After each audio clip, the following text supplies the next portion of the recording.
Hello বন্ধুরা, আমি দীপ আর তোমরা শুনছো ভূতবং। ভূতের রাজ্যে সকলকে স্বাগত। বন্ধুরা, আজকে ভূতবংয়ে ঘটনা শেয়ার করেছে সোদপুর থেকে শর্মিষ্ঠা মজুমদার। শর্মিষ্ঠার সাথে যে ঘটনাটা ঘটেছিল সেটি শোনার আগে বন্ধুরা, তোমরা যারা এখনও পর্যন্ত ভূতবং চ্যানেলটিকে সাবস্ক্রাইব করোনি তারা সাবস্ক্রাইব করে দাও আর পাশে থাকা বেল আইকনটিও ক্লিক করে রেখো, যাতে ভূতবংয়ের ঘটনা আসা মাত্রই তোমাদের কাছে নোটিফিকেশন পৌঁছে যায়। তাহলে বন্ধুরা, আর দেরি করছি না, কানে হেডফোন গুঁজে নাও।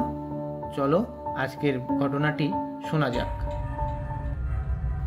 হ্যালো দীপদা, আমি শর্মিষ্ঠা মজুমদার সোদপুর থেকে বলছি।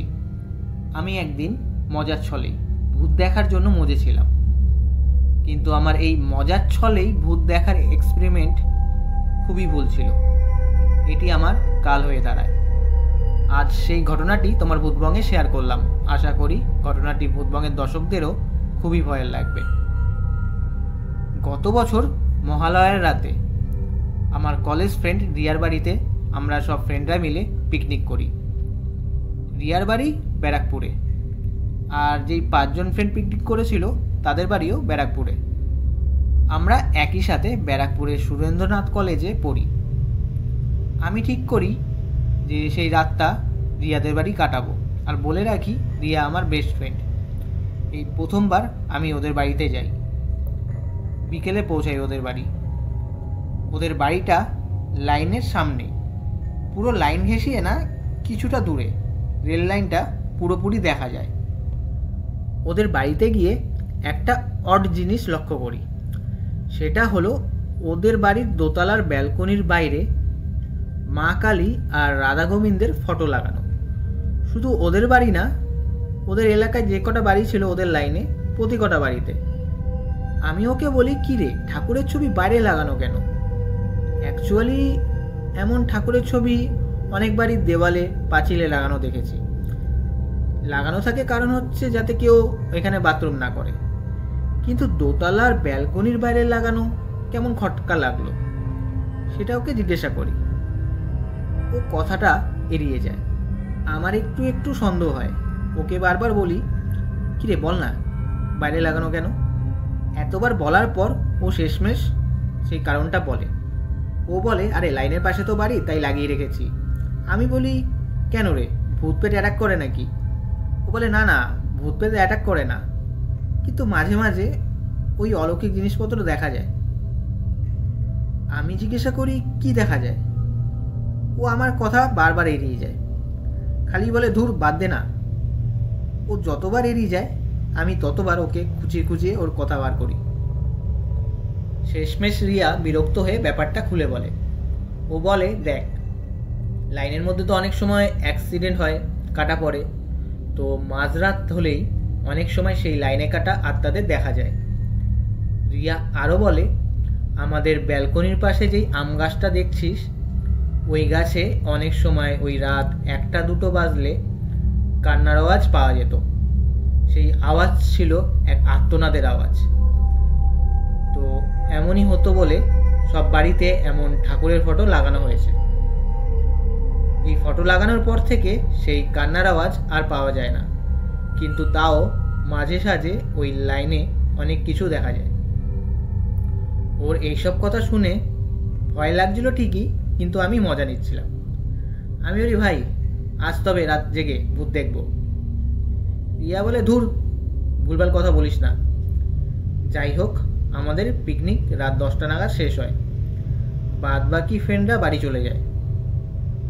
আমি আর রিয়া তারপর শুয়ে শুয়ে গল্প করছিলাম। গল্প করতে করতে আমি বলি, তোদের এইখানে যখন এমন ঘটে তাহলে চল রাত জেগে আজ ভূত দেখব। ও বলে, তুই কি পাগল, সবসময় কি এসব দেখা যায়? আমি বলি, আরে চল না, 1-2 বাজলে ব্যালকনির এখানে যেয়ে বসে থাকবো। ও বলে, না না, বাবা মা বকবে। ওকে অনেক রিকোয়েস্ট করি, তারপর ও রাজি হয়। 1টা বাজে, ও আর আমি ব্যালকনিতে বসে। লাইনটা পুরো দেখা যাচ্ছে, পুরো ফাঁকা। আধা ঘন্টা 45 মিনিটের মতো বসেছিলাম, কিছু দেখা যায় না। আমি ফোন ঘাঁটছি আর বারবার লাইনের দিকে তাকাচ্ছি। রিয়া কানে হেডফোন লাগিয়ে চোখ বন্ধ করে গান শুনছে। এমনই রাত বেড়েই চলছে। আমি ফোন দেখতে দেখতে লাইনের দিকে আবারও যেই তাকাই, আমি দেখি একটা লোক হেঁটে যাচ্ছে।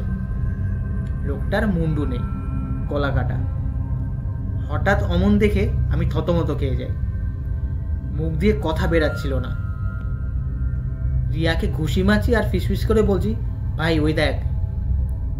ও জিনিসটা দেখে, আমাকে সঙ্গে সঙ্গে টেনে ঘরে ঢুকিয়ে দেয়। আমি মজা নিতে গিয়ে হঠাৎ অমন দেখে পুরো ঘাবড়ে গিয়েছিলাম। সারা রাত দুজনে ঘুমাতেই পারছিলাম না। রিয়া তো আমাকে সারা রাত খুব ঝাড় মারে। ও বলে এসব নিয়ে কখনো মজা করা উচিত না। ভোরবেলায় কখন আমরা ঘুমিয়ে পড়ি জানি না। সকাল 10টা বাজে, ঘুম থেকে উঠি। রিয়া ওর মার কাছে ব্যাপারটা বলে। ওর মা তো খুব বকা দেয় দুজনকেই। তারপর আমি বাড়ি ফিরি। আমার বাবা মাকে এই ব্যাপারটা কিছু বলি না, কিন্তু কয়েকদিন পর বলতে বাধ্য হই, কারণ প্রতিদিন শোয়ার সময় সেই একই দৃশ্য আমার মনে পড়ত। মাঝরাত হলেই অনেক সময় আমি কেঁপে উঠতাম। মা অনেকবার জিজ্ঞাসা করেছে যে তুই কি ভয় টয় পেয়েছিস, এরকম কেঁপে উঠিস কেন? আমি সত্যি কথা বলিনি। কয়েকদিন পর শেষমেশ সত্যি কথা বলতে বাধ্য হই। তো খুব বকা খাই বাড়িতে। তারপর আমাকে আমাদের পাশেই এক মন্দিরে নিয়ে যাওয়া হয়। সেখানে আমাকে ছাড়িয়ে দেয় আর একটা তাবিজ দেওয়া হয়। তারপর ঠিক হয়ে যায় ব্যাপারটা, ওই চমকে ওঠা ব্যাপারটা ঠিক হয়ে যায়। তাও মাঝে সাঝে ওই দৃশ্যটা মনে পড়তো, আর ওই দৃশ্যটা মনে পড়লেই আমার গায়ে কাঁটা দিয়ে উঠতো, যেটা এখনও হয়। এই ছিল ঘটনা।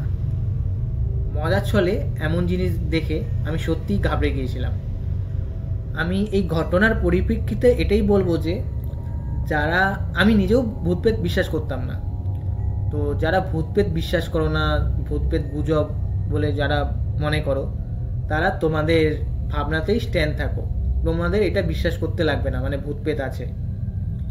কিন্তু এর জন্য কখনোই আমার মতো এই ভুলটা করো না, মানে মজার ছলে এক্সপেরিমেন্ট করতে গিয়ে ভূত দেখার জন্য এগুলো কখনোই করো না।